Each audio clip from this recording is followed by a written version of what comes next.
যুদ্ধের ময়দানে মারাত্মকভাবে জখম হলেন, আহত হলেন। পায়ের ভেতরে জিহাদের ময়দানে তীর ঢুকে গেল, তীর কেউ টেনে বের করতে পারে না, এতটাই জখম হয়েছে। তীর ধরে টান মারলে তিনি চিৎকার মারে। বিশ্বনবী দেখলেন অবস্থা বেগতিক।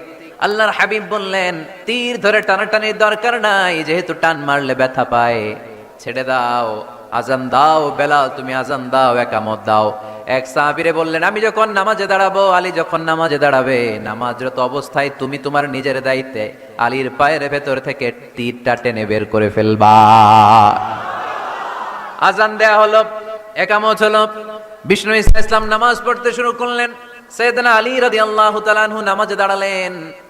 ওই সাহাবী দাঁড়ান নাই। বিশ্বনবীর পরামর্শ অনুযায়ী কাতারের ভেতর দিয়ে যে বিশ্বনবীর মেয়ের জামাতা সাইয়েদনা আলী রাদিয়াল্লাহু তাআলা আনহুর পা থেকে টান মেরে তীর বের করেছে। টান দিয়ে তীর খোলা হয়েছে, কিন্তু সাইয়েদনা আলী মুহূর্তের জন্য টের পান না। আগে টান মারতেছে, ব্যথা পায়, চিৎকার মারে, চিৎকার মারে, কিন্তু সালাতের অবস্থায় টান মেরে তীর বের করেছে, উনি টেরই পান নাই। আল্লাহু আকবার। তার মানে যখন নামাজে তিনি দাঁড়িয়েছেন, দিন দুনিয়ার হুঁশ তার ছিল না। তার হুঁশ, জ্ঞান, চিন্তা, ধ্যান সব কিছু চলে গিয়েছে একজনের দিকে, তিনি কে? এজন্য বিশ্বনবী বলতেন, আন তা'বুদাল্লাহা কাআন্নাকা তারা ফাইন লাম তাকুন তারাহু ফাইন্নাহু ইয়ারাক।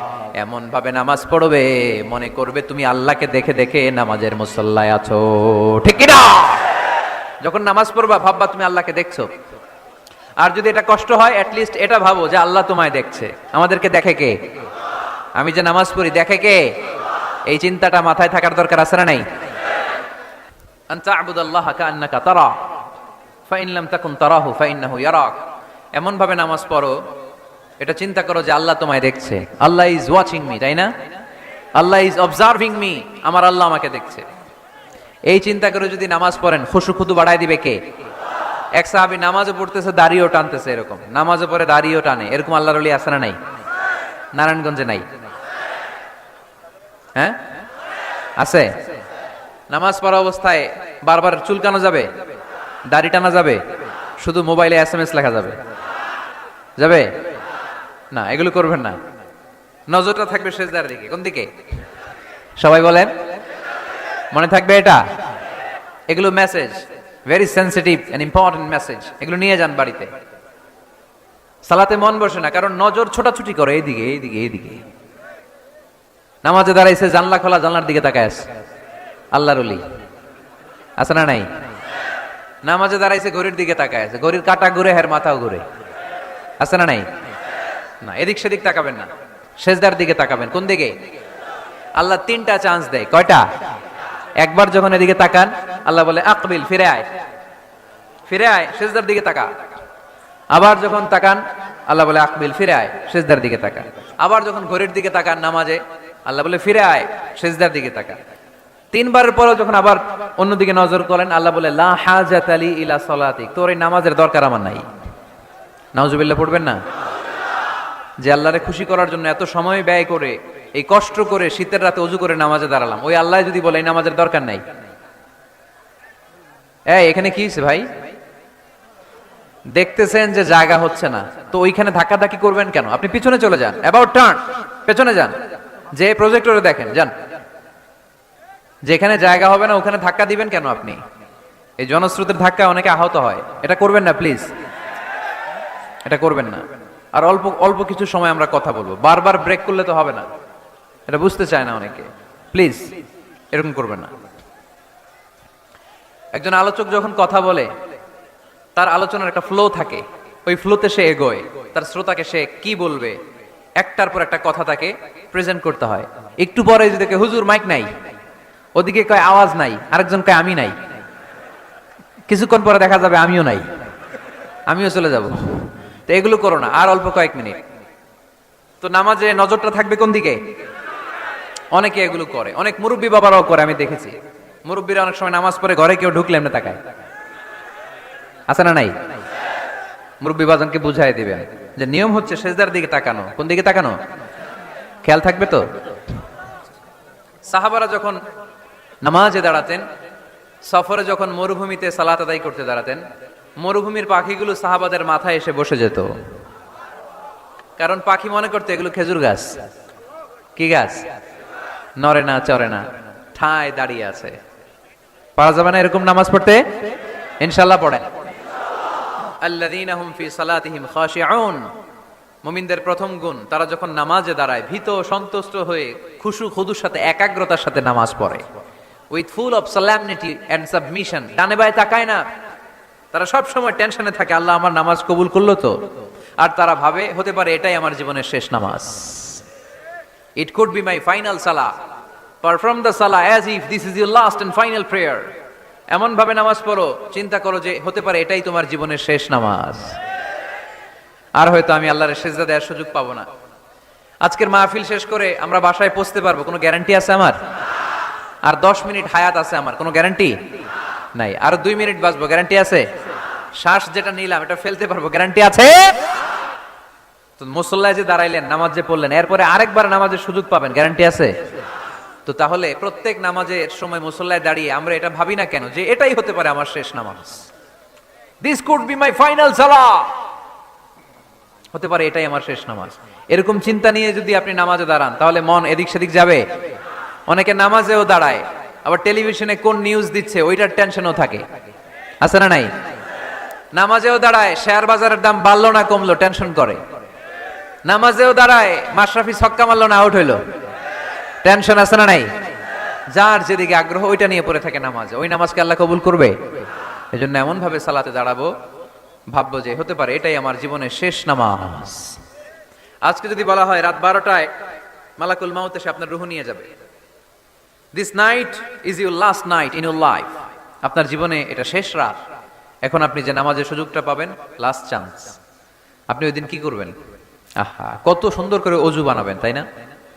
সাদা ধবধবে পাঞ্জাবি পরে আতর মাখবেন, মুসল্লাটা বিছিয়ে, হায় রে কি সুন্দর নামাজ, কি সুন্দর রুকু দিবেন আপনি। ওই দিনের রুকুটা হবে আপনার জীবনের শ্রেষ্ঠ রুকু, ওই দিনের সেজদা হবে আপনার জীবনের শ্রেষ্ঠতম সেজদা। সেজদায় লুটিয়ে পড়ে চোখের পানি দিয়ে আপনি জায়নামাজ ভিজিয়ে দিবেন, তাই না? কারণ আপনি confirm this is your last সালাহ, এটা আপনার শেষ নামাজ। তো প্রত্যেক ওয়াক্তে যে দাঁড়াই, কোনো গ্যারান্টি আছে যে আরেকটা নামাজের সুযোগ পাবো?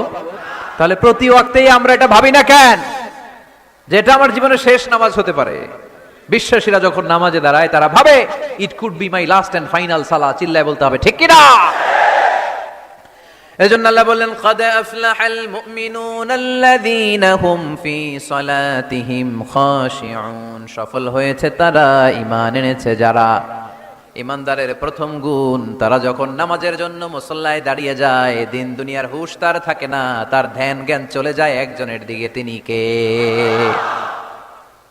ধীরস্থির ভাবে সালাত পড়তে হবে, তা'দিলুল আরকান মেইনটেইন করে। এক সাহাবী নামাজ পড়ে আল্লাহ রাসূল সাল্লাল্লাহু আলাইহি ওয়াসাল্লামের কাছে আসলেন। আল্লাহ রাসূল বললেন সল্লি ফা ইন্নাকা লাম তুসল্লি, যাও নামাজ পড়ো, নামাজ হয় নাই।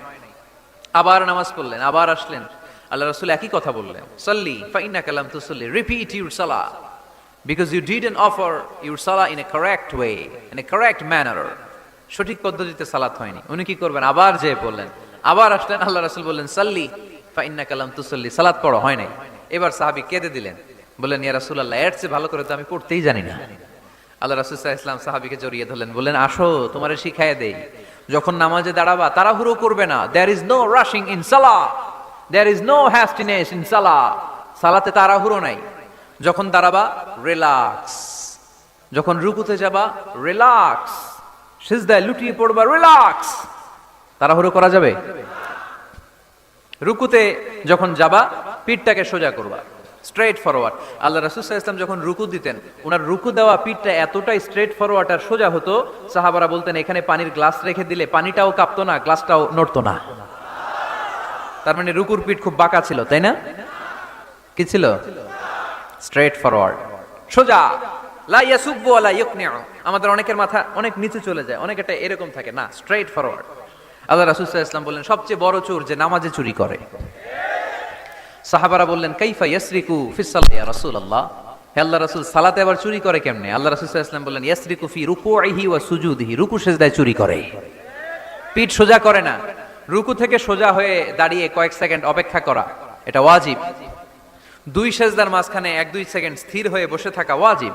আমাদের অনেকেই রুকু থেকে কোন রকম নাম কাওয়াজ মাথাটা উঁচু করে সেজদায় দৌড় মারে, আসে না নাই? এক সেজদা দিয়ে কোন রকম মাথাটা তুলে আরেক সেজদায় দৌড় মারে, আছে না নেই? এরা রুকু সেজদায় চুরি করে, এরা নামাজ চোর। এরকম করা যাবে? তাড়াহুড়ো করবেন? কখনো তাড়াহুড়ো করা যাবে? নামাজে তাড়াহুড়ো নাই। নামাজে কি নাই? নামাজে করতে হবে রিল্যাক্স। নামাজে কি করব? সবাই বলেন কি করব? যারা তাড়াহুড়ো করে এদেরকে বলতে পারবেন এটা যে তুমি তাড়াহুড়ো করছো কেন? নামাজে তুমি রিল্যাক্স করবা। যখন রুকুতে যাবা হাত্তা তাতমাইন্না রাকিআন, রিল্যাক্সের সাথে রুকু, পিঠটা সোজা। সিজদায় লুটিয়ে পড়বা, তুমি তো আল্লাহর কাছে চলে গিয়েছো। আকরাবু মা ইয়াকুনুল আবদু মির রাব্বিহি ওয়া হুয়া সাজিদ ফাআকসিরু ফীহি দুআ।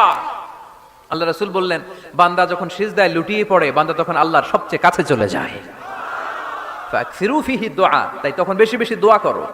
আমরা যখন মসজিদের কার্পেটে সেজদা দেই, দেখা যায় যে সেজদাটা, কপালটা কার্পেটে পড়ে, জায়নামাজে পড়ে, মসজিদের টাইলসে পড়ে। কিন্তু বিশ্বনবী বলে না, টাইলসে পড়ে না, জায়নামাজে পড়ে না, তোমার সেজদাটা আল্লাহর কুদরতি পায়ের উপর যেয়ে পড়ে। এজন্য তাড়াহুড়ো করা যাবে না। ইদা উকিমাতিস সালাহ ফালা তাতুহা তাসাউন, যখন একামত হয়ে যায় দৌড়াদৌড়ি করে রাশিং করে নামাজে যেও না। ওয়া আতুহা তামশুন, রিল্যাক্সের সাথে যাও। ফামা আদরাকতুম ফাসাল্লু, যে যতটুকু পাও ইমাম সাহেবের সাথে পড়ো। দেরি হয়ে গেলে ওমা ফাতাকুম ফাআতিমু, যেটা ছুটে গেছে একা একা পড়ো।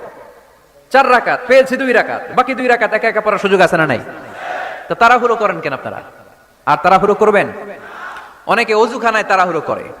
মাগরিবের নামাজ ইমাম সাহেব শুরু করছে, ওয়াদ-দুহা ওয়াল-লাইলি ইযা সাজা, সবার মুখস্থ আছে না নাই? তো উনি তখন হাত ধুইতেছে, এখনো মাথা মাসে আর পা ধোয়া বাকি। উনি হিসাব মিলাই ফেলছে, তাড়াহুড়ো করে দৌড় দিতে হবে, তা না হলে রাকাত পাওয়া যাবে না। মসজিদের টাইলস ছিল পিছলা, উল্টায় পড়ছে, লুঙ্গি একদিকে মুসল্লি আরেকদিকে। এরকম আছে না নাই? আমাদের এলাকায় একজন এরকম দৌড় মেরে পা ভাঙিয়ে ফেলছে, উল্টায় পড়ে, লুঙ্গি একদিকে ও আরেকদিকে। এরকম করবেন আর? মনে রাখতে হবে, এই মাহফিলগুলোতে এসে শুধু স্লোগান সর্বস্ব মাহফিল দিলে হবে না। যা শুনবো, নিজে মানবো, সমাজটাকে পরিবর্তন করে দিব আমরা। আমাদের দিকে চেয়ে আছে বাংলাদেশ, ঠিক কিনা? আমাদের হাতেই সব। আমরা চাইলে একটা শক্ত সিদ্ধান্ত নিলে আমরা বাংলাদেশকে চেঞ্জ করে দিতে পারি, ঠিক কিনা? এখানে বসে আছে আগামীর প্রধানমন্ত্রী, এখানে বসে আছে আগামীর নারায়ণগঞ্জের এমপি, এখানে বসে আছে আগামী দিনের এই থানার চেয়ারম্যান, ঠিক কিনা? আমরা যদি ঠিক হয়ে যাই, ঠিক থাকবে বাংলাদেশ। আমরা উল্টে গেলে পথ হারাবে বাংলাদেশ। এজন্য সালাতে যেন আমরা তাড়াহুড়ো না করি, ধীর স্থির ভাবে যেন সালাত পড়ি। মনে থাকবে সবার, সালাতে আমরা রিল্যাক্স করব। কি করব? তাহলে মুমিন বান্দাদের 1 নাম্বার গুণ, আল্লাযীনা হুম ফি সালাতিহিম খাশিউন। মুমিনরা যখন নামাজে দাঁড়ায় তারা তাড়াহুড়ো করে না, তারা ধীর স্থির ভাবে সালাত আদায় করে। রাজি আছি তো সবাই? আল্লাহ তুমি কবুল করো। তাহলে 1 নাম্বার পয়েন্ট সবার কাছে ক্লিয়ার? আচ্ছা, 2 নাম্বার আল্লাহ বললেন, ওয়াল্লাযীনা হুম আনিল লাগবি মুরিদুন। মুমিন বান্দাদের 2 নাম্বার বৈশিষ্ট্য, তারা অনর্থক কাজ থেকে মুখ ফিরিয়ে নেয়। তাই না? এখানে অনর্থক কাজ গেলে আমার সওয়াব নেই, আরো গুনাহ হবে, যাব আমি? এখানে এমন কাজ গেলে আমার আমল নষ্ট হবে, যাব আমি? ওয়াল্লাযীনা হুম আনিল লাগবি মুরিদুন। মুমিন বান্দার 2 নাম্বার গুণ, মুমিন বান্দা কখনো কোনো অনর্থক কাজের দিকে যায় না। যেই জায়গায় গেলে সওয়াব হয়, মানবতার কল্যাণ হয়, সব সময় মুমিনকে ওই জায়গায় পাওয়া যায়।